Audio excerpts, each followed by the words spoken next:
Pincez tous vos corps à frapper les balles à fond. Le lion rouge a rugi, le donneur de la brousse. Le monde s'est délancé, dissipant les ténèbres. Soleil sur notre erreur, soleil sur notre espoir. Debout frères, voici.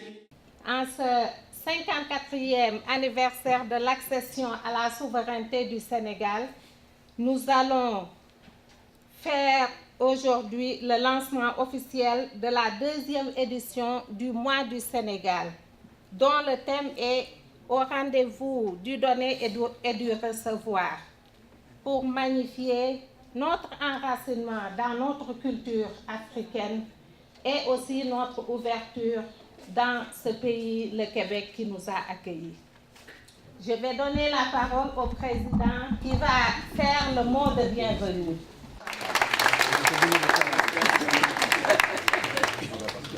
Amara Seydi, le président du regroupement général des Sénégalais du Canada.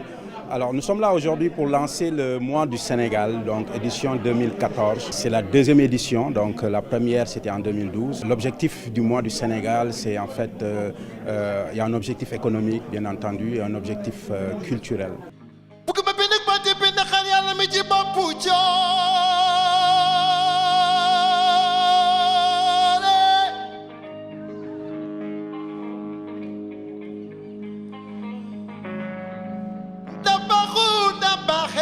Dabakh Malik Ngujay Fama Ni Dabakh Malik Ngujay Fama So way we were no real me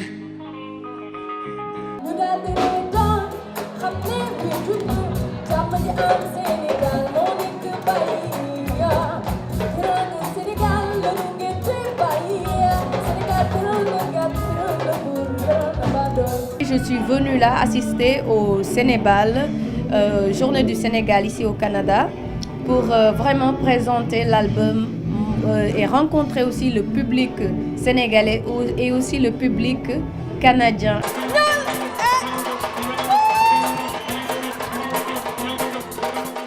On n'est pas chez nous, donc on a besoin de cette solidarité et de montrer aussi qu'on est fiers de nos origines, qu'on est des Africains, qu'on s'entraide entre Africains. Je ne dirais pas juste la communauté sénégalaise, mais entre Africains.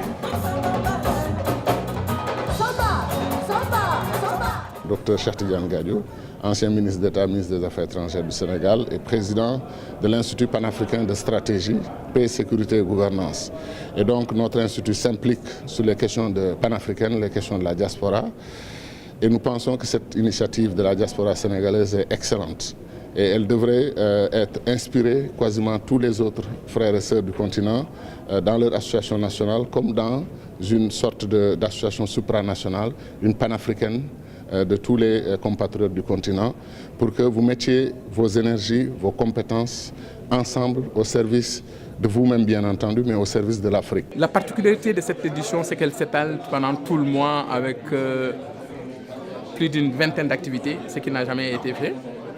Et la particularité aussi, c'est l'accent qui a été mis sur le volet économique, ce qu'on n'a jamais fait. C'est la 2e édition qu'on fait cette année. L'année passée, il y a eu quelques activités, mais ce n'était pas à cette ampleur. Il n'y avait pas la journée économique. Il n'y avait pas aussi les activités scientifiques avec les conférences. Donc cette année, franchement, c'est une année particulière par rapport à tout ce qui a été prévu les années passées. Donc cette année, on peut dire que c'est une année fondamentale dans le déroulement de ce programme du mois du Sénégal. Mon nom est Ismaël Ndiaye, je suis secrétaire au développement du regroupement général des Sénégalais du Canada et responsable aussi de la commission économique. Moi je vous dirais que le portrait qu'on a, c'est un portrait mixte. On a notamment des entrepreneurs qui sont dans les services, des sociétés de services. On a ceux qui sont dans le domaine alimentaire, d'autres qui sont dans le domaine des produits artisanaux. Mon nom est Shara Rosen, je suis la présidente de la Fondation Sénégal Santé Mobile. Alors nous avons un projet qui est autofinancé au Sénégal et on a déjà commencé à fabriquer des serviettes hygiéniques en coton pour femmes.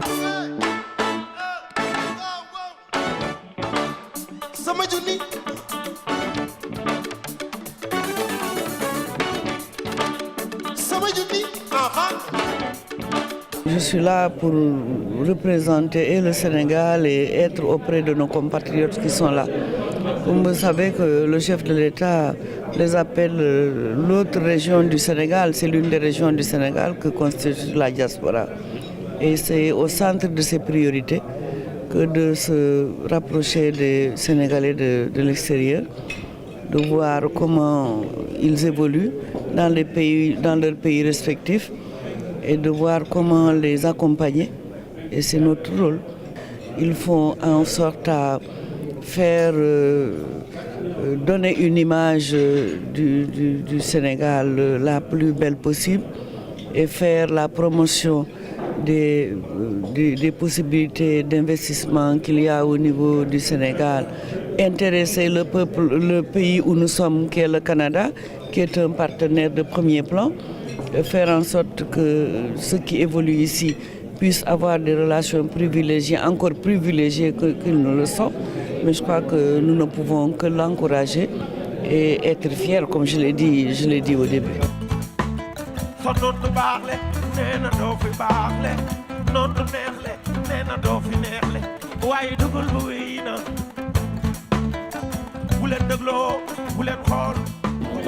Un passeport canadien, mais ils seront considérés comme des étrangers.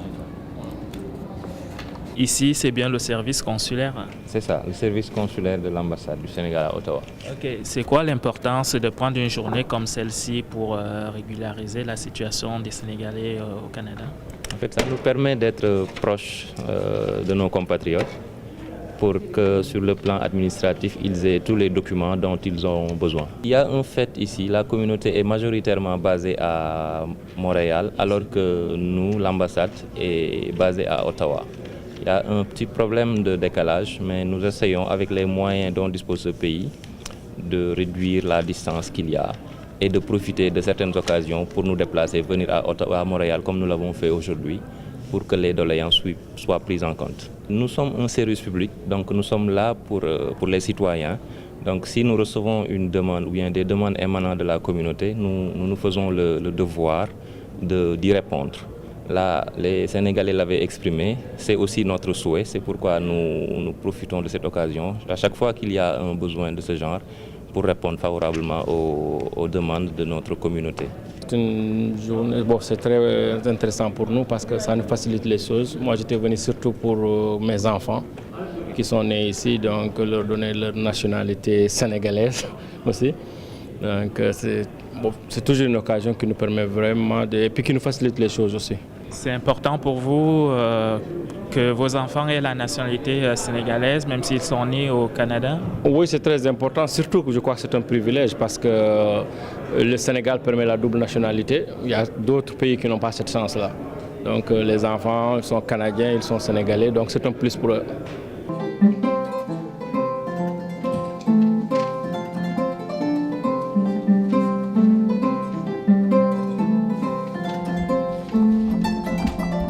On pense que se retrouver dans ce genre d'activité, c'est fondamental, ça permet de ressouder les liens, ça permet aussi de solidariser, de créer une dynamique communautaire, de renforcer comme le slogan nous dit, le regroupement c'est notre force. Selon le recensement de Statistique Canada de 2011, n'est-ce pas, les Sénégalais comptent environ 5690 Sénégalais au Canada, donc 83% sont dans la région dans la province du Québec, n'est-ce pas?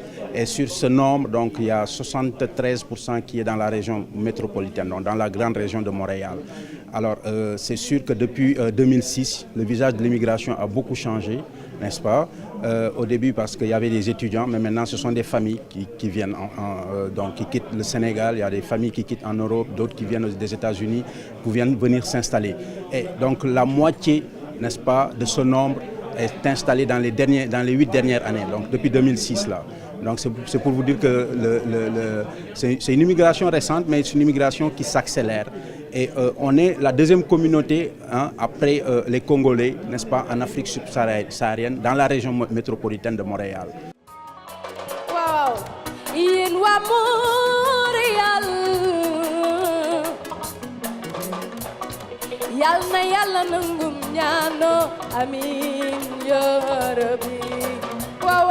Chez nous, en Afrique et au Sénégal, l'enfant appartient à la communauté. C'est-à-dire, c'est la société qui est l'autorité principale de l'enfant. Si vous voyez l'enfant faire quelque chose, même si ce n'est pas votre enfant, vous avez le droit traditionnel vous donne l'autorité de le corriger. Mais on a des difficultés parce qu'on a vu que beaucoup d'Africains, c'est-à-dire beaucoup d'immigrants, ont des problèmes à amener les enfants ici. Par exemple, que l'enfant, il a 3 ans, il est dans le maternel, on lui fait ce qu'on appelle une éducation qui est autre de la culture d'origine. Il grandit avec ça. On l'appelle généralement chez nous, entre guillemets, lavage du cerveau de l'enfant. Donc ce qui veut dire que cette famille immigrante, elle perd ses enfants. Mais j'aimerais tout simplement demander, est-ce que vous, en tant que spécialiste, vous avez quand même pensé à cela pour introduire, par exemple, des moyens, etc., pour que ces enfants, quand ils arrivent au moins, qu'on tienne compte de l'origine et puis impliquer les parents pour les éduquer à cette éducation qu'ils souhaiteraient avoir pour leurs propres enfants. Je vous remercie. Nous, ce n'est pas le fait que ce soit la tante qui éduque ou l'oncle qui nous dérange, c'est plus au niveau de la méthode. Nous, au niveau de la correction physique, ici, la fessée, les corrections avec des points, avec des objets, c'est pas permis légalement. Donc, que ce soit la tante, l'oncle, le voisin, la mère, c'est ce geste-là, dans le fond, qui va être un peu, pas puni, mais qui va être visé à modifier. Nous, parents et la DPJ, nous visons la même chose, le bien-être de l'enfant. Mais c'est les moyens d'y arriver, peut-être qu'on n'arrive pas à s'entendre. J'aimerais peut-être que vous approfondiez cette question-là. Est-ce que c'est vrai que nous, parents, nous ne devrions pas avoir peur d'éduquer nos enfants parce que la DPJ est là? Nullement. Il ne faut pas avoir peur d'éduquer les enfants. Vous avez cette responsabilité-là et elle demeure. La loi a renforcé cette responsabilité-là. Et notre intervention, c'est de venir soutenir les parents autant que possible. C'est d'abord et avant tout ça dans l'éducation des enfants. Maintenant, je vais complètement sortir de ce que je viens de dire pour répondre à une dimension de votre question. Je parle en tant qu'immigrante qui est arrivée ici au Québec à 4 ans. Je parle à partir de la lecture et du cheminement que j'ai vu de mes propres parents. Je ne peux pas parler au nom de toute la communauté, mais je peux parler de mon expérience à moi. Lorsqu'on fait le choix d'immigrer, à partir du moment où on a fait ce choix-là, je pense qu'on est en train de commencer à faire un deuil aussi. On quitte une partie de sa culture, on quitte une partie de ses coutumes, et on accepte de quitter une partie de ses origines. L'aventure commence à ce moment-là. Qu'est-ce qu'on va perdre entre-temps et qu'est-ce qu'on va garder? Personne ne peut le savoir. Parce que c'est une aventure qui est différente pour chaque individu. Et je pense qu'une des choses, aussi difficiles qu'elle puisse être pour les parents, c'est de se dire, en venant s'installer dans un nouveau pays, il faut accepter que nos enfants seront différents de ce qu'on a appris, de ce qu'on a connu dans notre pays. Eh bien, nous venons d'assister à une conférence magistralement menée par 2 dames. L'une, c'est Madame Florente Demosthène, qui est haïtienne, et l'autre par Madame Alexandra Lachapelle-Ouellette. Alors, ils nous ont un peu présenté la DPJ, qui est une direction de la protection de la jeunesse, qui vise à, d'une certaine façon, encadrer les enfants pour leur développement et leur progression. Je trouve que c'est des échanges qui sont extrêmement importants pour lever les différents préjugés qui habitent les uns et les autres. Et je pense que multiplier des rencontres comme ça est très bénéfique pour édifier les différentes communautés. En tout cas, particulièrement la communauté sénégalaise, parce que ça a fait en sorte que moi j'ai pu apprendre beaucoup de choses, même si j'ai travaillé dans le milieu pendant longtemps. J'ai pu apprendre beaucoup de choses qui ont, d'une certaine façon, dissipé les confusions qu'on avait sur ces différents textes-là. Bonjour, je m'appelle Florence Demostène, je suis conseillère cadre au partenariat et aux affaires interculturelles au Centre Jeunesse de Montréal. C'était un exposé vraiment intéressant. Pour nous, c'est important au Centre Jeunesse de parler de notre mission et de mieux faire connaître le travail qu'on fait auprès des familles et des enfants, et particulièrement auprès des communautés culturelles, parce qu'on sait qu'il y a des besoins importants et ce maillage-là ou ces liens à créer avec la communauté sont importants pour nous, pour offrir des services qui sont adaptés aux besoins de ces familles-là, qui puissent comprendre un peu le fonctionnement de notre service de protection et de ce qu'on peut leur offrir pour mieux être capable d'élever leur enfant quand il y a des difficultés ici au Québec. Bilan vraiment très très satisfaisant. Donc on a lancé le mois, le 4 dernier au Centre Saint-Pierre. Il y a eu des projections de films, les conférences aussi. On a eu 3 séries de conférences qui sont passées. La première, c'était avec Dr Adama Sarr et Salif Kandé, donc qui nous ont parlé des territoires du Sénégal, n'est-ce pas, et toute la biodiversité du Sénégal et tout. On a eu aussi la conférence très remarquée du docteur Cheikh Tidiane Gadio et du docteur Moussa Seck. Le thème, c'était le Sénégal, un pays de paix et de cohabitation par rapport à tout ce qui se passe dans la sous-région, donc les conflits, les crises alimentaires. Il y a eu aussi la journée de la famille qui s'est passée au centre communautaire 67-67 à Côte-des-Neiges.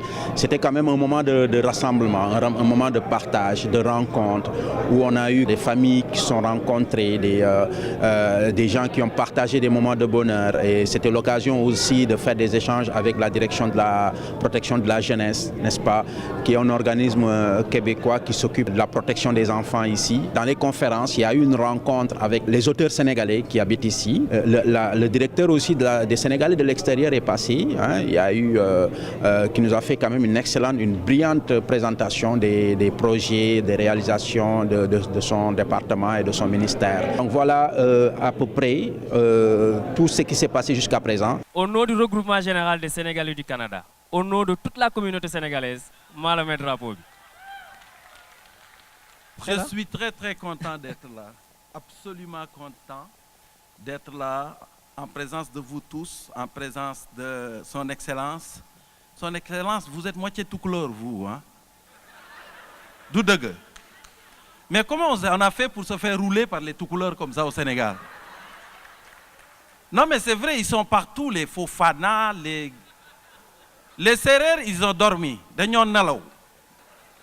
Moi, les tout couleurs, j'en ai connu. Quand j'étais à l'école primaire, un tout couleur, c'est pas intelligent, vous le savez. Non, c'est vrai. Non, attendez, ok, attendez. Maïlen Motouti là, Maïlen Motouti, j'avais un ami tout couleur, ok? Samba le tout donne. Samba, il était nul en classe. C'était le genre quand le maître disait, quand 2 verbes se suivent, et Samba il répondait, le second se met derrière. Mais aujourd'hui, il est gradué. Papa, son père l'a sorti de l'école. Il a dit, Samba, non, tu ne peux pas étudier. Alors il a acheté une boutique à Samba. Et Samba a ouvert la boutique et il lui a donné une caisse enregistreuse et tout. Et à un moment donné, il est arrivé, le père est arrivé et Samba avait un miroir sur la caisse enregistreuse. Baye dit comme Samba. Samba, Wadam. Samba yo le miroir pour là. Samba dit, papa, fille de Fabri Sachi. Je veux vraiment voir si c'est moi qui ouvre la caisse enregistreuse. Du l'eau moi tout couleur. Ah, du l'eau moi tout couleur. Alors quand son père l'a sorti de l'école, il a dit, hé papa, tu te souviens quand j'étais jeune, je gardais les vaches pour toi. Papa dit, hé Samba, tu ne gardais pas les vaches. Tu n'étais pas assez intelligent pour garder les vaches. C'est les vaches qui te gardaient, ok? Merci beaucoup. Hein. Merci. Yeah, merci beaucoup, Bouka. Le groupe Pape Cher, madame et messieurs, que je vous demande d'applaudir. Ils sont arrivés hier de Dakar. Ils sont encore dans le décalage, mais je pense qu'ils vont vous tenir en forme durant toute la soirée. Je vous souhaite un excellent spectacle.